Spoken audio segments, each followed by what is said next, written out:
तो अगर आप एक फिजियोथेरेपी स्टूडेंट हैं, तो ये समझना आपके लिए बहुत ही ज़रूरी है कि एक मरीज़ ऑर्थ्रोस्कोपिक बैंकार्ड रिपेयर के बाद आखिर किन-किन फेजेस से गुजरता है। चलिए आज इसी 24 हफ्तों की पूरी रिकवरी जर्नी को एक बिल्कुल साफ step by step road map में तोड़कर समझते हैं। तो सबसे बड़ा सवाल यही उठता है कि ये 6 महीने की जो पूरी जर्नी है, एक मरीज के लिए असल में होती कैसी है? एक फिजियोथेरेपिस्ट के तौर पर मरीज का एक्सपीरियंस और हर फेज के गोल्स को समझना, यही एक सक्सेसफुल रिकवरी की चाबी है ना? तो ये पूरा एनालिसिस आपको वही रोड मैप देने वाला है। ओके, तो ये टाइमलाइन हमारी गाइड है, हमारा मैप। पूरी रिकवरी को हम 4 मेन फेजेस में बांट सकते हैं। पहला, फेज 1 हीलिंग फेज। फिर आता है फेज 2 जहां हम धीरे धीरे मोशन यानी गति वापस लाते हैं। फेज 3 ये है एडवांस्ड स्ट्रेंथनिंग का। और आखिर में फेज 4 जहां मरीज अपनी नॉर्मल फंक्शनल लाइफ में वापस लौटता है। चलिए एक एक करके इन सब को डिटेल में समझते हैं। ठीक है, तो फेज 1 में जाने से पहले कुछ बहुत ही बेसिक और जरूरी प्रिंसिपल्स को समझना होगा। ये वो सिद्धांत हैं जो हमारे हर फैसले की बुनियाद बनेंगे। समझिए, ये हमारा पोस्ट ऑप ब्लूप्रिंट है। ये जो 4 लक्ष्य है ना, ये आपके नॉर्थ स्टार की तरह है। मतलब आप जो भी एक्सरसाइज चुनेंगे, जो भी सलाह देंगे, वो इन्हीं 4 पिलर्स पर टिकी होनी चाहिए। पहला, दर्द और सूजन को कंट्रोल करना। दूसरा, शोल्डर की नॉर्मल रेंज ऑफ मोशन वापस लाना। तीसरा, स्ट्रेंथ और एंड्योरेंस को फिर से बिल्ड करना। और चौथा, मरीज को उस लेवल पर वापस लाना जहां वो पहुंचना चाहता है। देखिए, टाइमिंग यहां सब कुछ है। थेरेपी पहले हफ्ते के अंदर ही शुरू हो जानी चाहिए। ये बहुत ज़रूरी है। और याद रखिए, इस शुरुआती दौर में आपका काम सिर्फ एक्सरसाइज कराना नहीं है। आपका एक और बड़ा काम है, किसी भी तरह की कॉम्प्लिकेशन या प्रॉब्लम के शुरुआती संकेतों पर कड़ी नज़र रखना। एक फिजियोथेरेपी स्टूडेंट के तौर पर इन रेड फ्लैग्स पर आपको खास ध्यान देना होगा। आपको क्या देखना है?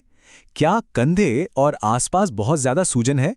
क्या मरीज रात में दर्द बढ़ने की शिकायत कर रहा है? या हाथ की मसल्स में कोई कमजोरी महसूस हो रही है? ये वो संकेत हैं जो हमें बताते हैं कि रुकिए, यहां हमें और ज्यादा सावधान रहने की जरूरत है। तो चलिए अब आते हैं फेज 1 पर, द हीलिंग फेज, जो पहले से तीसरे हफ्ते तक चलता है। यहां हमारा सिर्फ और सिर्फ एक ही लक्ष्य है, सर्जिकल रिपेयर को प्रोटेक्ट करना, उसे सुरक्षित रखना। अगर इस फेज में जरा भी जल्दबाजी की तो रिपेयर को नुकसान पहुंच सकता है। इसलिए यहां सेफ्टी हमारी टॉप प्रायोरिटी है। इस फेज के गोल्स बिल्कुल क्लियर हैं। सबसे पहले टिश्यू की हीलिंग को बढ़ावा देना। दूसरा, दर्द और सूजन को कंट्रोल में रखना। तीसरा, रेंज ऑफ मोशन को बहुत बहुत धीरे धीरे बढ़ाना। और चौथा, मसल्स में बस हल्का सा कॉन्ट्रैक्शन शुरू करना। अब जरा इन नंबर्स पर गौर कीजिए।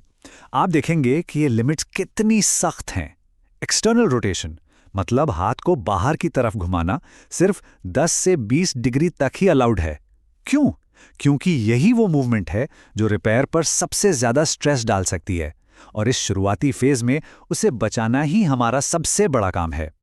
तो क्या करना है और क्या बिल्कुल नहीं करना है, ये समझना बहुत जरूरी है। देखिए, पेंडुलम एक्सरसाइज, रस्सी पुली की मदद से मूवमेंट, ये सब ठीक हैं। पैसिव रेंज ऑफ मोशन भी ठीक है। लेकिन कोई भी एक्टिव एक्सटर्नल रोटेशन, एब्डक्शन या एक्सटेंशन, ये सब पूरी तरह से मना है। क्यों?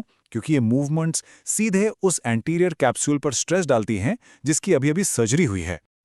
अच्छा, तो जब हीलिंग की नींव पड़ चुकी है, अब हम आते हैं फेज 2 में। ये है हफ्ता 3 से 6। यहां हमारा फोकस धीरे धीरे प्रोटेक्शन से शिफ्ट होकर मोशन को वापस लाने पर आ जाता है। लेकिन हाँ, सब कुछ अभी भी बहुत कंट्रोल तरीके से ही होगा। तो आप देख सकते हैं कि अब गोल्स कैसे इवॉल्व हो रहे हैं। दर्द और सूजन पर कंट्रोल रखना तो अभी भी जरूरी है, लेकिन अब हमारा मेन फोकस हो जाता है अपर बॉडी में स्ट्रेंथ बनाना और रेंज ऑफ मोशन को धीरे धीरे और बढ़ाना। छठे हफ्ते के आखिर तक हम रेंज ऑफ मोशन में एक बड़ी छलांग चाहते हैं। हमारा टारगेट होता है कि फ्लेक्शन या एलिवेशन को करीब करीब 140 डिग्री तक ले आएं। ये एक बहुत बड़ा माइलस्टोन है। ये हमें बताता है कि ग्लेनोह्यूमरल शोल्डर जॉइंट अब अच्छे से मूव कर रहा है, भले ही हम एक्सटर्नल रोटेशन को अभी भी थोड़ा लिमिट में रख रहे हैं। और यहीं पर आता है एक बड़ा टर्निंग पॉइंट। अब हम पैसिव से एक्टिव रेजिस्टिव एक्सरसाइज की तरफ बढ़ते हैं। मतलब अब थेराट्यूबिंग, साइड में लेटकर एक्सटर्नल रोटेशन, स्कैपुला को मजबूत करने वाली एक्सरसाइज, ये सब शुरू हो जाती हैं। ये रिहैब प्रोसेस में एक बहुत बड़ा स्टेप अप है। चलिए, अब हम फेज 3 में आ गए हैं, जो छठे से 12वें हफ्ते तक चलेगा। यहाँ गियर पूरी तरह से शिफ्ट हो जाता है। अब फोकस सिर्फ रेंज ऑफ मोशन पाने पर नहीं, बल्कि असल में मजबूती और कंट्रोल बनाने पर है। यहीं पर असली स्ट्रेंथ बिल्डिंग का काम शुरू होता है। यहाँ हमारे गोल्स और भी एडवांस हो जाते हैं। अब हम सिर्फ ताकत नहीं बढ़ा रहे हैं, हम न्यूरोमस्कुलर कंट्रोल पर काम कर रहे हैं। मतलब ब्रेन और मसल्स के बीच का कनेक्शन और कोऑर्डिनेशन। साथ ही हम आर्थ्रोकिनेमैटिक्स को नॉर्मलाइज कर रहे हैं। मतलब जॉइंट के अंदर जो छोटी छोटी मूवमेंट्स होती हैं उन्हें ठीक कर रहे हैं, ताकि ओवरऑल मूवमेंट स्मूथ और सही हो। तो ये है हमारा final push, full range of motion को हासिल करने का। आप देख सकते हैं कि 8वें हफ्ते तक हम 160 डिग्री फ्लेक्शन और 75 डिग्री एक्सटर्नल रोटेशन का टारगेट रखते हैं, और 10वें हफ्ते तक हमारा गोल होता है मरीज को पूरी तरह से pain free full range of motion वापस दिलाना। अब हम मरीज को फंक्शनल एक्टिविटीज के लिए तैयार करना शुरू कर देते हैं। इसमें हम PNF जैसे डायगोनल पैटर्न का इस्तेमाल करते हैं, जो हमारी रोजमर्रा की मूवमेंट्स को मिमिक करते हैं। फिर 8 से 10 हफ्ते के बीच हम चेस्ट पास जैसी एक्सरसाइज शुरू करते हैं, जो एक्सप्लोजिव पावर को इंट्रोड्यूस करती हैं। और आखिर में 10वें हफ्ते के बाद आइसोकिनेटिक से हम बहुत ही कंट्रोल तरीके से ताकत को नाप भी सकते हैं और उसे बढ़ा भी सकते हैं। और लीजिए, अब हम आ पहुंचे हैं फाइनल फेज में, फेज 4। ये 12वें हफ्ते से लेकर 24वें हफ्ते तक चलता है। ये पूरी जर्नी का वो पड़ाव है जिसके लिए मरीज और आप दोनों मेहनत कर रहे थे, अपनी पसंदीदा एक्टिविटीज में, अपने स्पोर्ट्स में वापस लौटना। इस फेज में हमारा लक्ष्य है हर चीज को मैक्सिमाइज करना। अपर बॉडी की स्ट्रेंथ और एंड्योरेंस को पीक पर ले जाना, न्यूरोमस्कुलर कंट्रोल को और भी शार्प करना, और सबसे जरूरी, अब हम स्पोर्ट स्पेसिफिक और फंक्शनल ट्रेनिंग शुरू करते हैं, जो मरीज की जरूरत के हिसाब से होती है। सोचिए, अब तक हमने एक मजबूत नींव बना ली है, तो अब उस नींव पर हम पावर, स्पीड और एंड्योरेंस की बिल्डिंग खड़ी करते हैं। हम पिछली सभी स्ट्रेंथनिंग एक्सरसाइज को ही आगे बढ़ाते हैं, लेकिन अब ज्यादा वजन और तेज स्पीड के साथ, ताकि मरीज असल दुनिया की चुनौतियों के लिए पूरी तरह से तैयार हो सके। यहां पर एक्सरसाइज का लेवल एकदम टॉप पर चला जाता है।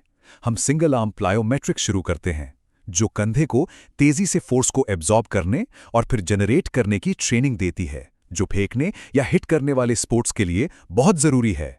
Military press, bench press, spot specific drills, ये सब मरीज को उसके खेल के लिए तैयार करती है। यहां बात सिर्फ ताकत की नहीं, बल्कि पावर और रिएक्शन टाइम की है। और आखिर में ये एक लाइन इस पूरे 24 हफ्ते के प्रोटोकॉल की फिलॉसफी को एकदम सही तरीके से बताती है। ये सफर पोस्ट ऑप प्रोटेक्शन से लेकर पीक परफॉर्मेंस तक का है, और ये एक मैराथन है, कोई स्प्रिंट नहीं। इसमें हम हर हफ्ते कंट्रोल्ड स्ट्रेस के जरिए धीरे धीरे मजबूती और रेजिलियंस बनाते हैं। तो मैं ये सवाल आपके लिए छोड़ रहा हूं। देखिए, ये प्रोटोकॉल आपको एक नक्शा, एक मैप तो देता है, लेकिन आपका क्लिनिकल रीजनिंग ही वो कंपास है जो आपको सही रास्ता दिखाएगा। सोचिए, आप इस आखिरी फेज को एक वॉलीबॉल प्लेयर के लिए और एक वेट लिफ्टर के लिए कैसे अलग अलग डिजाइन करेंगे। असली फिजियोथेरेपी यहीं से शुरू होती है, इस पर सोचिएगा जरूर।